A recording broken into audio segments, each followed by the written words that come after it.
পুরুলিয়া জেলার নিতুড়িয়া থানার নাকের ডগায় পুরুলিয়া বরাকর রাজ্য সড়কের উপর মৃত্যুর ফাঁদ। গত ৩-৪ দিন ধরে দেখা যাচ্ছে নিতুড়িয়া থানার পুরুলিয়া বরাকর রাজ্য সড়কের উপর দাঁড়িয়ে রয়েছে কারখানার বড় বড় সামগ্রী বোঝাই ট্রাক। দেখা যাচ্ছে কোনো প্রকার নিরাপত্তা চিহ্ন ছাড়াই রাজ্য সড়কের উপর দাঁড়িয়ে রয়েছে এই ট্রাক।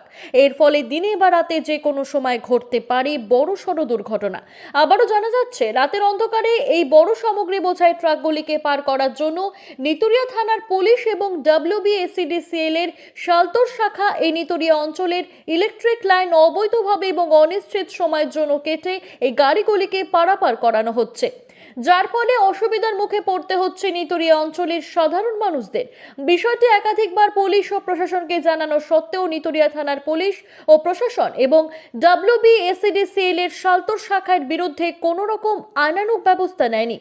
প্রশাসনের এই কার্যকলাপে বিপজ্জনক হয়ে উঠছে নিতুড়িয়া অঞ্চলের মানুষজনের জীবন এবং অনিশ্চিতকালের জন্য ইলেকট্রিক লাইন না থাকায় অসুবিধার মুখে পড়তে হচ্ছে সাধারণ মানুষ এবং ব্যবসায়ীদের। পুরুলিয়া জেলা থেকে Piyush Sabir report, জনসংবাদ news digital.